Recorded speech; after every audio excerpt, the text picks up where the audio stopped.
The Battle of Kings Mountain, key to the American War of Independence. The collective imagination that the American media and politicians have engraved in the rest of the world has given very good results, since there is a great number of people who believe that the United States has always been a world power, and that they have never been a colonized country, but rather the opposite, a colonizing country. But the reality is very different, since they have had to fight multiple battles and ally themselves with several countries in order to break away from the British Empire. One of the most important battles of this long period of war for independence took place in October 1780, a conflict that we will talk about in this video. If you want to know how a platoon inferior in numbers and military experience was able to defeat the most fearsome army of the time, stay with us until the end. Historical context and previous events. The American War of Independence pitted the aforementioned countries against each other from 1775 until 1781, when Great Britain would recognise the United States as an independent country. By 1780, the British were already aware that the American patriots had made powerful alliances that could cost them the war. In fact, years earlier, France and Spain had confronted Great Britain in the 7 Years' War, a conflict in which several European kingdoms intervened and resulted in British supremacy over American territory. And it was precisely these two countries, together with other European crowns, that helped the American patriots to achieve their independence. The United States was divided into 13 colonies that were under the rule of King George III. Only 10% of the population was comfortable with British rule in their lands. That is why they gradually began to rebel when the king imposed too high taxes. In addition to demanding exorbitant taxes, the British provided very little for the colonists. It is for this reason that the colonists began to march and protest in the streets. But the British turned a deaf ear to such claims, and that would be the determining factor for a series of protests to end up turning into a long war. Deployment of troops. Months earlier, on May 22nd, Major Patrick Ferguson had been appointed Inspector of the Militia, with the mission of recruiting more loyal followers who dared to stand up to the Patriots. He toured both Carolinas in search for proselytes, in addition to assisting the left flank of the army that Lord Cornwallis had positioned in Charlotte, North Carolina.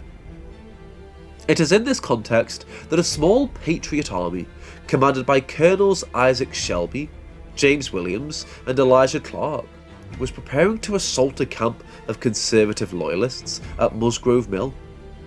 The Patriots had an informant who provided them with vital information for the attack, so they were able to easily defeat the Loyalists. The battle lasted about an hour, and the Loyalists suffered more than 150 casualties between dead and prisoners. Thanks to this small victory, the American Patriots increased their morale and confidence, so they were convinced they could really control South Carolina. Both sides began to unite their troops and plan strategies to win what would be the future Battle of Kings Mountain. In mid-September, the Patriot militias met at Sycamore Shoals, decided to combat strategy, and designated William Campbell as the main platoon commander. But they also agreed that there would be 5 commanders who would act in council to lead the combined army. Thus, Patriot militias from Virginia, North Carolina, Tennessee, Georgia, and South Carolina united to march to the battle site. On the other hand, Major Ferguson received 2 Patriot deserters who informed him of the movements planned by Campbell, Shelby, McDowell, Cleveland, and Sevier. Because of this, Ferguson requested reinforcements from Lord Cornwallis, but his message arrived a day after the battle. Loyalist soldiers made their way to Charlotte, but Ferguson made the mistake of setting up camp at Kings Mountain. This information reached the ears of the Patriots thanks to a group of spies. They enlisted the troops immediately and sent on horseback a platoon of 900 soldiers who marched in the rain during the night of October 6th and the next morning. Battle. Around 3 PM, the Patriots split into 9 detachments of 100 men and began to surround the mountain. Ferguson had not thought of this, so he had not even thought it necessary to fortify his camp. The Patriots surprised the Loyalists and began massacring them as they moved up the hill. One of the platoons commanded by Sevier and Campbell stormed the highest point of the mountain to prevent the Loyalists from attempting to take refuge there. Meanwhile, detachments led by Shelby, McDowell and Cleveland attacked the Loyalists' central position. The Patriots' strategy was consistently the same, moving up the hill under cover in the rocks and trees, taking advantage of the disorganised Loyalist defence to shoot them in the back as they fled. Ferguson deployed 3 bayonet charges to repulse the Patriots, but his strategy had no effect, as the Patriots only momentarily retreated and then continued to charge the Loyalists uphill. After an hour of fighting, Ferguson noticed that his troops were considerably diminished and saw that his men began to lose motivation. So he rode back and forth, haranguing that they would claim victory that afternoon. But these spirits changed almost immediately when he noticed that the cavalry of Campbell and Sevier had seized the top of the mountain and had succeeded in completely surrounding the camp that the Loyalists had established. At that instant, the soldiers began to raise the white flag to surrender.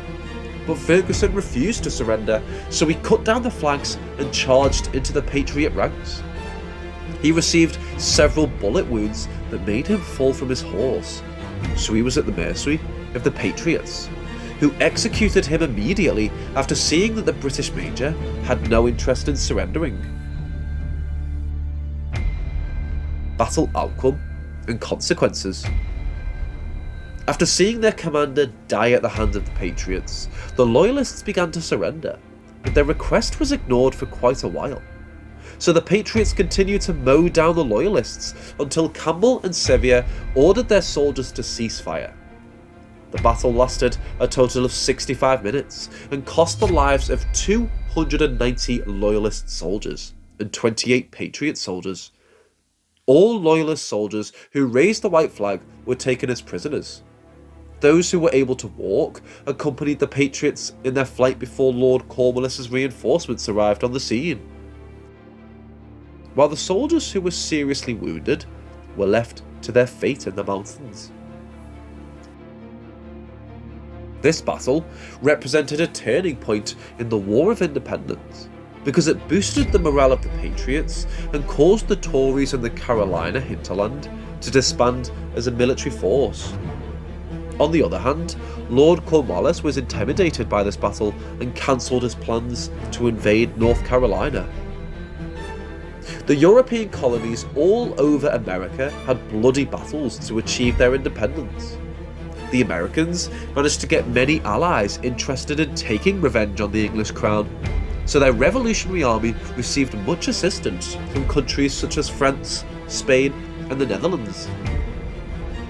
The case of the Central and South American countries was quite different, since their freedom was achieved thanks to the fact that they unified amongst themselves to expel the Europeans from their lands. Don't close the video yet. Before you go, please subscribe and leave us a like if you like the content. It will help us grow and keep making much more content.